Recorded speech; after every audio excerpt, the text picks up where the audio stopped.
My name is Sabina Wanamaker, and I'm 42 years old. And until a few months ago, I thought I understood what it meant to carry a family. At least, I thought I did. I've never been the kind of woman who asks for much. I work with my hands, keep my head down, solve problems quietly, and show love through the unglamorous things: cleaning gutters, fixing loose cabinet hinges, brewing morning coffee before anyone wakes up. That's who I am. For almost 16 years, I've lived with my boyfriend Daniel and his daughter Kayla, who's 14. When she was younger, she used to follow me around the house with that curious little kid bounce, asking what tool did what or begging to help paint a birdhouse. Back then, she looked at me like I invented color. These days, she doesn't look at me at all unless her phone dies. But she's a teenager. Hormones, identity, growing pains. None of that scared me. What scared me was how Daniel stopped noticing me too. Somewhere between year 9 and year 10, the man who used to leave notes in my lunchbox and kiss the back of my hand like I was the only woman in a crowded room just faded. I don't know when it started. Maybe when money got tight, maybe when he got complacent, maybe when his ex-girlfriend, Melissa, re-entered Kayla's life more than either of us expected. Or maybe he just outgrew me while I was still trying to hold everything together. It began with small things. He stopped making me coffee in the morning. Then he stopped thanking me for covering his half of the bills. Then dinner became something I ate alone at the table while he and Kayla ordered takeout for their show. I still kissed him goodnight. He stopped turning his head to meet it. I told myself it was a phase. Every long relationship hits rough patches. But this wasn't a rough patch. This was a drought. And I was the only one carrying buckets. Every morning I left the house by 6:30 to reach the construction site I worked on. Rain, heat, wind, it didn't matter. I'd come home covered in sweat and sawdust only to hear Daniel say, "We're out of paper towels," without even looking up. Not "how was your day?" Not "you okay?" Not anything that made me feel like a partner rather than a utility. But I pushed through, because that's what women like me do. We carry the weight until our backs give out. And then came my birthday, November 2nd. I wasn't expecting flowers or a romantic dinner. I'm realistic. I just thought, maybe Daniel and Kayla would remember. Maybe he'd make my favorite dinner, rosemary chicken and roasted potatoes. Maybe Kayla would pause her game long enough to say a simple happy birthday. Instead, I walked into silence. No smell of food, no decorations. Just Daniel on the couch, scrolling through his phone in sweatpants.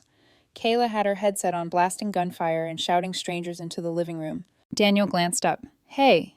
That was it, just hey. I waited for something else. Nothing came. "So, anything going on today?" I asked. He blinked like he genuinely didn't understand the question. Then he snapped his fingers, as if remembering a chore he forgot. "Oh, right," he said. He stood, walked to the dining table, and picked up a small, plain envelope. "Almost forgot." He handed it to me, using one hand still holding his phone in the other. I opened it. Inside was a gray card. No picture. No warmth. Just silver letters. "Happy birthday." I opened it. Inside, written in Daniel's handwriting, "Thanks for keeping the house running. That's all you're really good for." I read it twice. My face didn't twist, my hands didn't shake. I just stopped, like my body didn't know what to do next. Behind me, I heard Kayla snort a full amused laugh. "Oh my God, Dad, that's savage." Daniel shrugged, thought it was funny. The card might as well have been a slap. I looked at the empty kitchen behind me. "No cake?" I asked softly. "There's leftover cheesecake from Kayla's party last week," he said. "You can have that." I walked to the fridge, pulled out a plastic container with Kayla's name written on it, and ate it silently at the table with a plastic fork. No one said a word. Kayla went back to her game. Daniel turned up his phone's volume.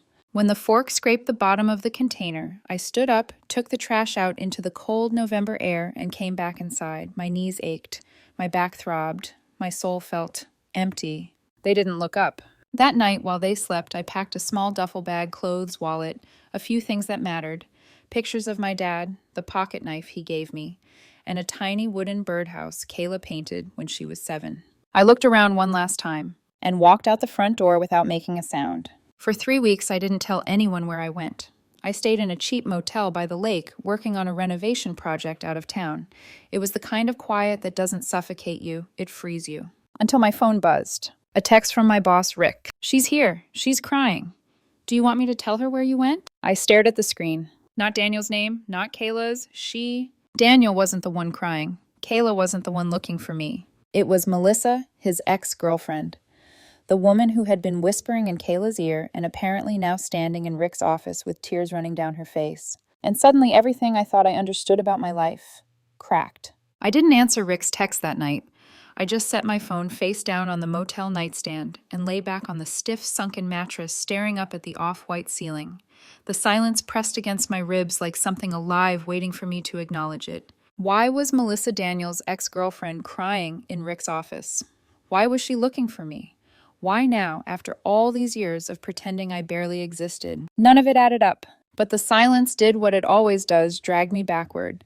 Not to the birthday, to the cracks that came long before it, the ones I ignored because I was too busy trying to hold a family together that didn't want me anymore. So I let my mind go back to where it really started falling apart. Last summer, the Myrtle Beach disaster. It was Daniel's idea.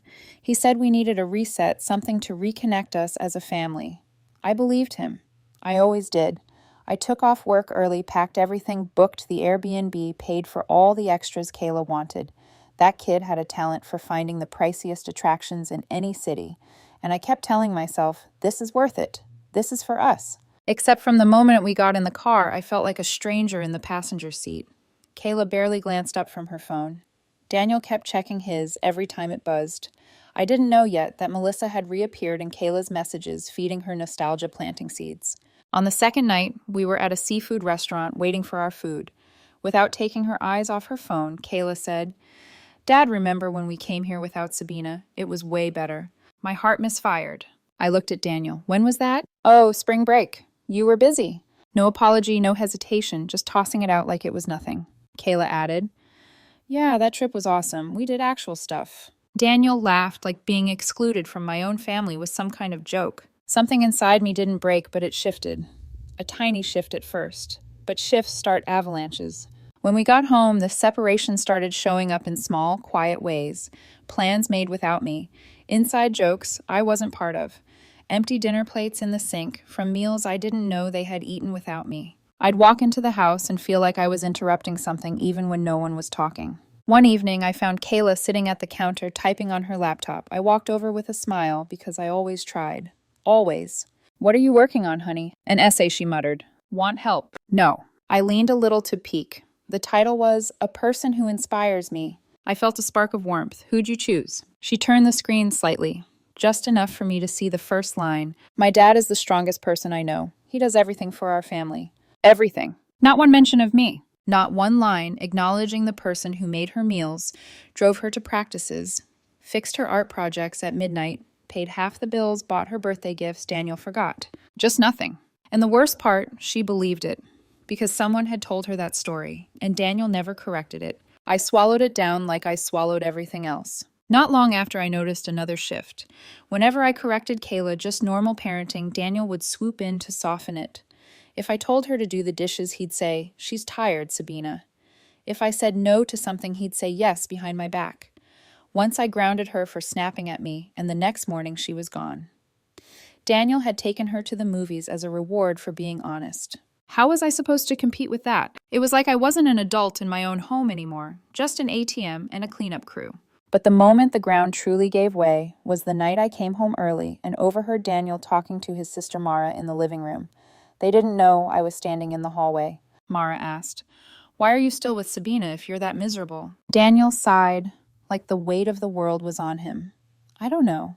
She keeps things stable, Bill's house stuff. Kayla's college fund. I can't just throw that away." My throat closed. I wasn't a partner. I wasn't loved. I was a safety net he didn't want to lose. I stood there frozen, unable to breathe, and felt something inside me finally understand what the last few years had been building toward. I wasn't part of the family. I was the scaffolding holding it up, and scaffolding gets torn down when the building is done. After that, everything became clearer. Every dismissive glance, every inside joke, I wasn't part of. Every time Kayla rolled her eyes at me and Daniel said nothing. They weren't just drifting from me. I was being erased. By the time my birthday came, there wasn't much left of me to hurt. But Daniel and Kayla managed anyway. And now Melissa crying in Rick's office, asking for me. It didn't fit the story I had lived through. It didn't make sense. But something inside me whispered, "This goes deeper than you think." Rick's text stayed burned into my mind long after the motel room went dark. "She's here. She's crying. Do you want me to tell her where you went?" I didn't reply. I couldn't. The last person I expected to unravel over my disappearance was Melissa, the same woman who had quietly poisoned Kayla's view of me for years. But that mystery had to wait, because the next morning my phone lit up with something far more jarring. A message from an unknown number. "You need to come back. Kayla is scared. Please, Sabina." Daniel never called me Sabina when he was being real. He always said Sab or Babe. This was different, formal, desperate. I didn't recognize the tone in his words. My thumb hovered over the screen for a full minute before I tapped call. He answered on the first ring. "Sabina." His voice cracked. "Oh my God, you answered." I didn't speak. I didn't know where you went," he said, breathing hard. "I've been going crazy. Why didn't you tell me you were leaving?" I finally exhaled. "You didn't seem like you'd care." Silence swallowed the line. Then in a voice barely above a whisper, "I know." I wasn't expecting that. Not from him. He continued, "I messed up. I really did." The words didn't soften me. They drifted past like weak apologies printed on cheap paper. "What happened with Kayla?" I asked. "She's acting out," he said. "She threw something at the wall yesterday. She screamed at me, said I ruined everything." A tight knot formed in my chest. "She said that she misses you," Daniel admitted. I told her we could handle things without you, that we'd be fine, but I found her crying in her room. She said she wants you." The ache in my heart sharpened. Kayla. The same girl who laughed when Daniel handed me that cruel card.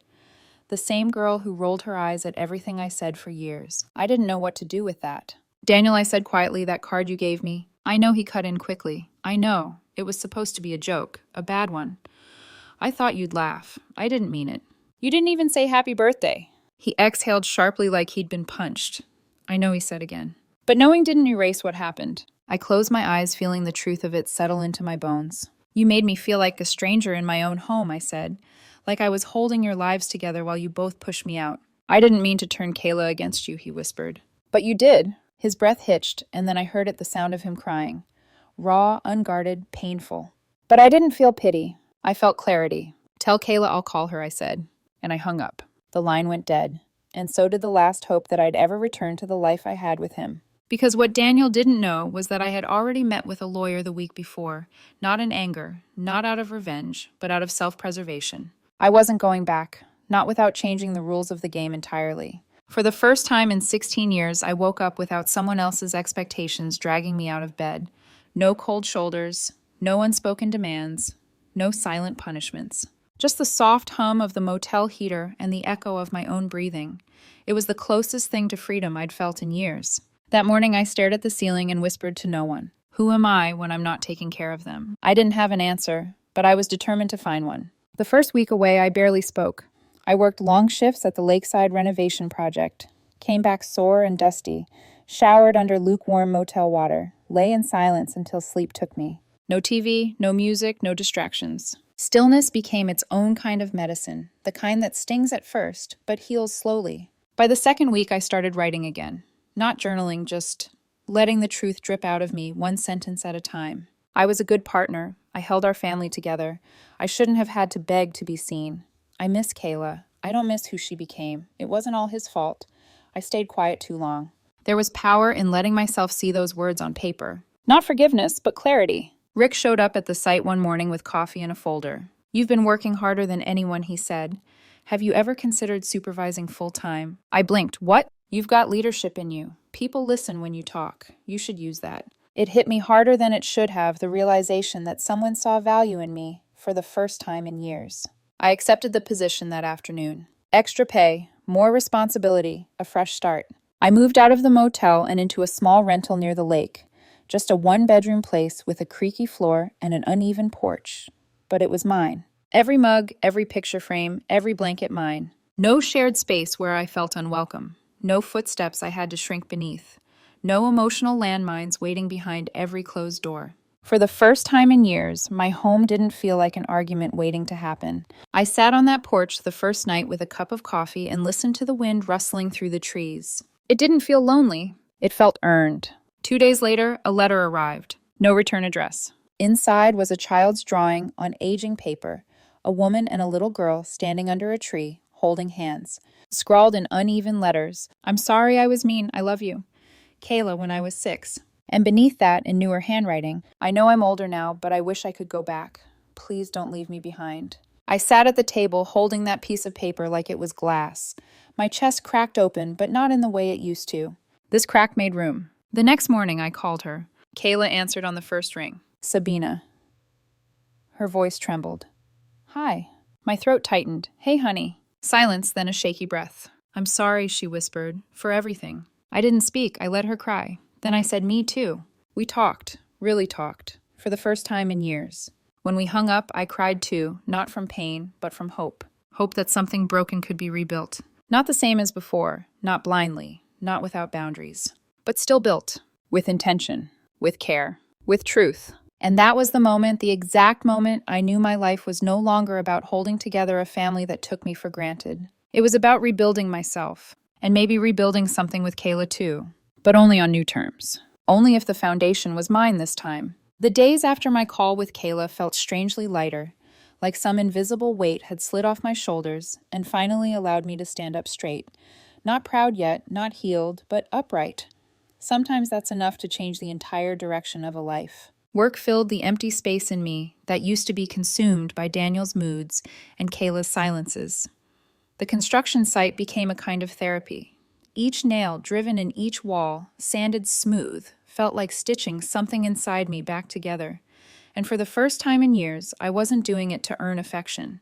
I was doing it because I was good at it, because it mattered to me. One afternoon, as I was going over renovation plans at the Lakeside project, Rick walked over with a roll of blueprints tucked under his arm and a look that was part mischief, part pride. You ever think about going independent, he asked. I blinked. Independent how? Freelance contracting. Your own company. He nudged the blueprints toward me. You've got the skill. You've got the eye. And now you've got the freedom. That last word landed deep in me. Freedom. It felt like an invitation I hadn't even known I needed. Rick didn't push further. He just handed me the folder and said, take a look. One of my clients owns several lakeside properties, wants reliable remodel work. I told him about you. I'd forgotten what it felt like to be recommended for something, because someone actually trusted me, not because they wanted something from me, not because I was convenient, but because they believed in my ability. That night, in my little rental house, I opened the folder and let the idea settle into me like warm light. My own business, my own work, my own name. No one could take that away. Within a week, I'd registered an LLC, Sabina Wanamaker Renovations. I stared at the confirmation email longer than I care to admit. Seeing my name tied to something I created, a future I controlled, felt like reclaiming a piece of myself I'd forgotten existed. I didn't announce it. I didn't post anything online. I didn't tell Daniel. I didn't tell Kayla. Some things grow stronger in quiet soil. While the business took shape, I met again with my lawyer, Sharon. She was sharp, direct, the kind of woman who could dismantle an argument with a single raised eyebrow. We'll file the petition for legal separation this week, she said. Are you ready for that? Yes, I said without hesitation. Good. And for custody. I hesitated only for a beat, but then nodded. I want equal time with Kayla. She wants that too. Sharon folded her hands thoughtfully. Given her age, the court will consider her preference. And you have stability, a home employment, and no history of conflict. This is in your favor. Hearing that I wasn't crazy for wanting to be part of Kayla's life made something warm glow beneath my ribs. I left her office feeling like I was walking into a new chapter, not escaping an old one. A few days later, Kayla came over to see my new place. She stood awkwardly on the porch, hands buried in her hoodie sleeves, eyes darting around like she wasn't sure she belonged there. Come in, I said softly. She stepped inside, looking around at the space small but warm with soft lamps and mismatched secondhand furniture I'd refinished myself. It's cozy, she said quietly. I smiled. Thank you. We ended up in the garage sanding an old workbench I'd found at a flea market. The sawdust turned our clothes pale and made us sneeze, and for the first time in years, we laughed together. Really laughed. Halfway through sanding a corner, she said, I remember when we built that birdhouse. I was like 7. You were terrible at hammering, I teased. She grinned. Still am. We kept working. No heavy conversations. No tension. Just presence. When she left that evening, she hugged me. It wasn't tight or long, but it was real. Daniel texted a few hours later. What did you say to her? She's been quiet all night. Are you trying to turn her against me? I stared at the message for a long time, feeling nothing but exhaustion. I typed back. No, she just needed peace. So do I. I didn't wait for his response. I turned my phone off and went to bed. While things with Kayla softened, something else was unraveling quietly behind the scenes. Sharon had filed the separation paperwork. Daniel hadn't expected that. He hadn't believed I had the strength to take legal steps. He thought my silence meant hesitation. He didn't understand that silence was just me gathering strength. He texted the next day, "Why are you doing this? We can work it out." Work it out, as if the years of neglect could be patched with 2 sloppy texts and a few tears. I didn't respond. Instead, I focused on my business, refining sketches, buying tools, attending community workshops about small business management. The instructor looked around the room smiling. Entrepreneurs come from all walks of life. Most start after something big changes. Oh, something had changed, all right. Everything had. Quietly, I built a website, a clean one, a portfolio, a mission statement that reflected who I wanted to be. Built with honesty, restored with integrity. No drama, no explanations, no announcements. Just steps forward. One evening, Kayla came back over, holding a box filled with old photos. "I found these," she said shyly. "Dad was going to throw them out." My stomach twisted. "Throw them out." She shrugged, eyes down. "He said they'd just make things harder." Inside the box were snapshots of years I'd tried so hard to preserve. Kayla's first school project we built together. A camping trip we once took. Birthday candles she blew out while I held the cake. Pictures of us smiling, real smiles, not the polite ones Daniel forced. Kayla looked at the pictures in my hands.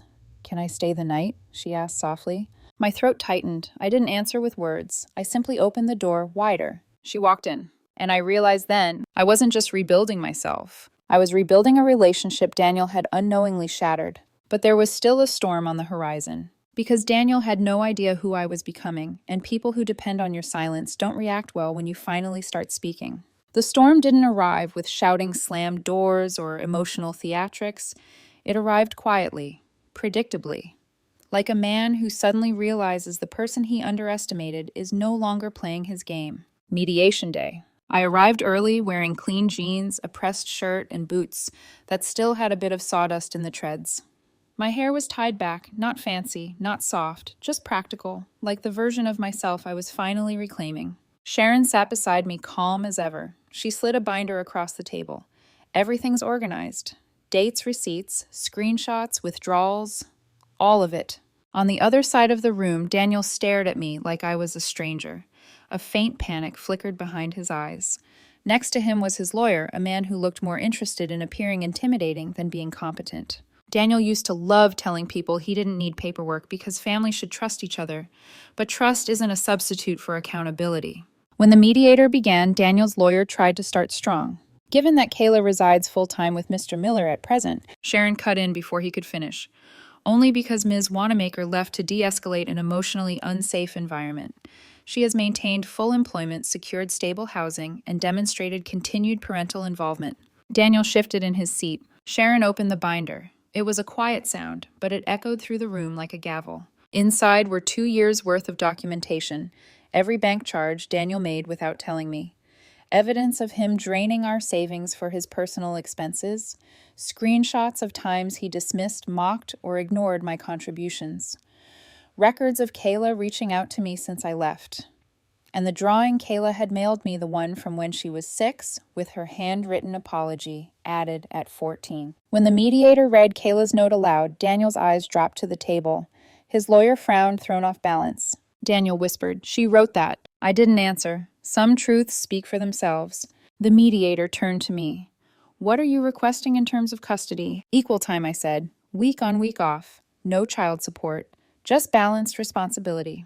Daniel's lawyer tried to protest, but Sharon calmly slid forward the school counselor's note, stating Kayla had asked to meet because she missed Sabina and didn't understand the fighting. That shut him down. By the end of the meeting, everyone in that room understood what Daniel had refused to see. I wasn't walking away, I was stepping up. The mediator concluded with a soft but definitive tone, 50-50 custody is reasonable. It was done. When Daniel and his lawyer walked out, he shot me a look, a mix of confusion, hurt, and something else. Fear. He didn't fear losing custody. He feared losing control. My business launched quietly. No fanfare, no dramatic posts, just a neat website and a logo sitting proudly at the top. Sabina Wanamaker Renovations. Word spread faster than I expected. The lake house clients loved the work. They posted photos, tagged me, shared before and afters in local groups. Within weeks, I had a wait list. One night, Kayla and I went out for burgers, our favorite little spot with outdoor heaters and plastic trays. She picked at her fries and said, "Dad says your business isn't real. He said it's just a phase." I didn't flinch. "Does he?" "Yeah," she said, rolling her eyes. "But then he saw your flyers at the grocery store today and got really quiet." A strange sadness passed through me. Not missing him, but mourning the years I spent shrinking so he wouldn't feel small. "People get scared," I said gently, "when something they depended on learns how to stand without them." Kayla nodded slowly, as if that explained more of her father than she'd ever been able to put into words. The final domino fell a few weeks later. During the separation process, Sharon had asked Daniel to close our last joint account so we could split what remained. He never replied. Then overnight, he drained it. Every penny. A boutique purchase for $900, a spa retreat for $600, holiday gifts totaling over $400, none of which were for Kayla. He thought he was punishing me, but Sharon had predicted this. She had the timestamps, the written request, the ignored messages, everything the court needed. We filed a formal claim, misappropriation of joint marital assets post-separation. The court date was brief. Daniel showed up with a younger, cheaper lawyer, this time a guy who looked barely old enough to rent a car. Sharon spoke first. "Your Honor." These withdrawals were made after the formal separation petition was served and after Ms. Wanamaker requested account closure. This was not mutual spending. This was retaliation. The judge frowned at Daniel. "Did you respond to her request to close the account?" Daniel mumbled, "No." "Did you intend to share these purchases?" Another mumble, "No." The judge sighed. "Mr. Miller, this behavior is unacceptable." Then came the verdict. Repayment of half the withdrawn funds, in monthly installments, with interest. Daniel's face drained of color. "This is ridiculous. She left me." "And you retaliated financially," the judge said coldly. "That is not how this works." Case closed. When we stepped out of the courthouse, Daniel rushed after me. "You planned this," he hissed. "You set me up." I turned to him calm and steady. "No, Daniel." I leaned in just enough for him to hear the truth he'd avoided for years. "You set yourself up. I just stopped covering for you." He opened his mouth to argue, but I'd already turned away. I didn't owe him a single word more. In the months that followed, life settled into something I didn't recognize at first. Something quiet, gentle, sustainable. Kayla spent her weeks with me building small projects, shelves, a doghouse, a table. We were both too scared to stain in case we ruined it. She designed my new business cards. She told her friends I was basically a builder legend.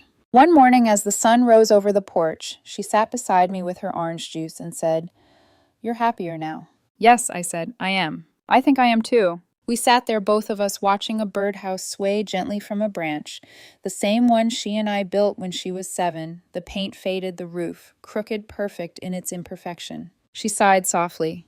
"Do you think Dad will ever change?" I didn't lie. I think he'll be whoever he decides to be, but we don't have to be who we were. Kayla nodded and leaned her head on my shoulder. And in that moment, I knew my revenge wasn't the court ruling.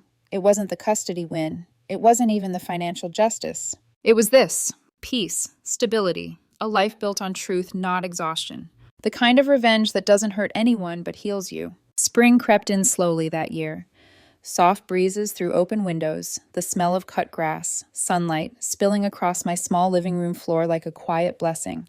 I found myself waking earlier, not out of dread or obligation, but out of something I hadn't felt in years. Ease. My business kept growing.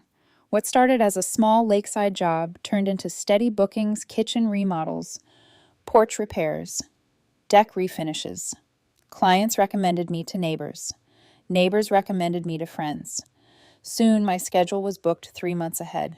But the real shift wasn't in my work. It was in my life. Kayla had blossomed. The anger she once carried like armor had faded bit by bit. Some days, she came over after school with math homework and a bag of snacks.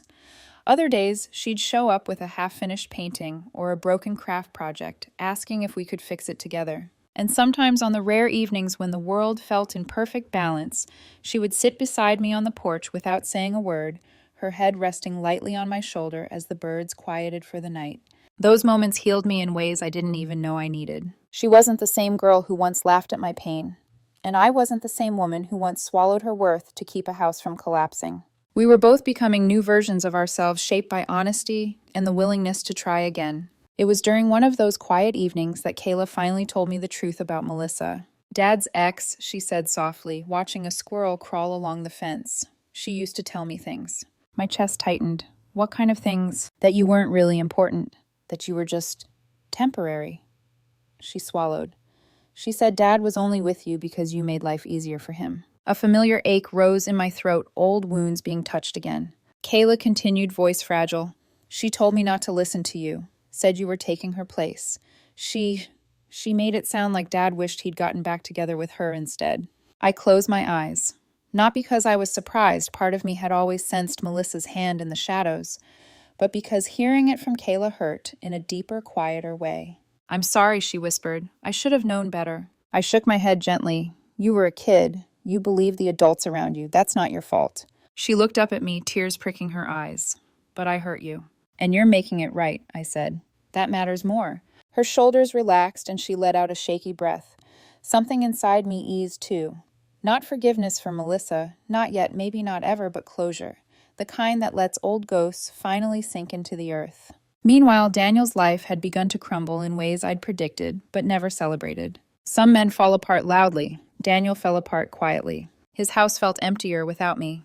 Kayla said he kept forgetting bills, missing appointments, losing track of things I had once done silently for years. He fumbled in routines he never realized I held together. He didn't lash out, though. He just dimmed. One afternoon, while picking Kayla up, I saw him standing at the door. Not angry, not bitter, just small. Sabina, he said softly, can we talk? Kayla looked at me nervously. I nodded for her to go wait in the car. Daniel stepped out onto the porch, hands buried in his pockets like a child about to confess something. I'm sorry, he whispered, for all of it. I didn't see what I was doing until you left. His voice cracked.